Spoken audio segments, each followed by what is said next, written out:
नमस्कार. श्री स्वामी समर्थ महाराज की जय.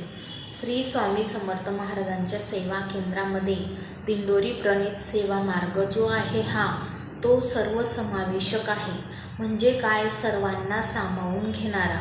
मग या ठिकाणी या मार्गामध्ये जाती पातीला थारा नाही. म्हणजे इथं जो कोणी भक्त येतो त्याला जात विचारली जात नाही ना धर्म विचारला जात. जो कोणी आलं श्रद्धेने त्याचे जे काही दुःख आहे किंवा प्रश्न आहेत ते विचारण्यासाठी, तर जे मार्गदर्शन करणारे आहेत किंवा प्रश्नोत्तर करणारे आहेत त्यांनी जातीपातीला थारा देऊ नये.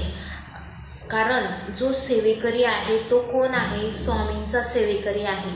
आणि जेव्हा स्वामींनी या धर्तीवर अवतार घेतला होता तेव्हा सर्व जाती धर्मातील लोकांचे जे काही दुःख होते, त्यांच्या ज्या काही अडचणी होत्या त्या स्वामींनी दूर केल्या. मग प्रत्यक्ष स्वामींनी जातपातला थारा दिला नाही. तर आपण कोण आहोत? म्हणून जो कोणी आपल्या सेवा मार्गात येत असेल दुःखित होऊन किंवा काय होऊन, तर त्याला व्यवस्थित मार्गदर्शन करून त्याचे प्रश्न समजून त्यावर सेवा दिली गेली पाहिजे, असं हे आबासाहेब यांनी म्हटले आहे. म्हणजे काय, आपला जो सेवा मार्ग आहे तो सर्वसमावेशक आहे.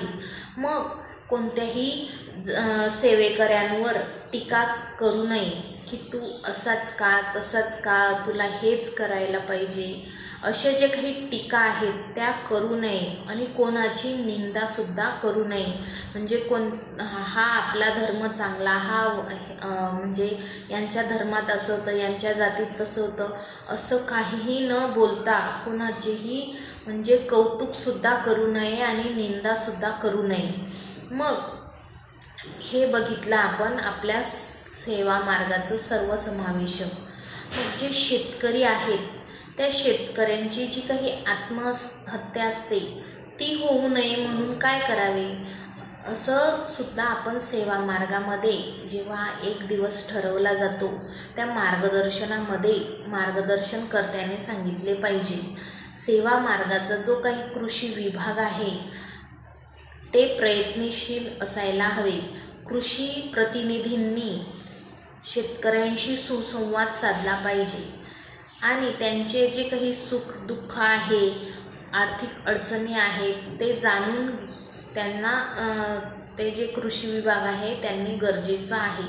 मग प्रत्येकाने कृषीशास्त्र समजून घेतलं पाहिजे. त्यासाठी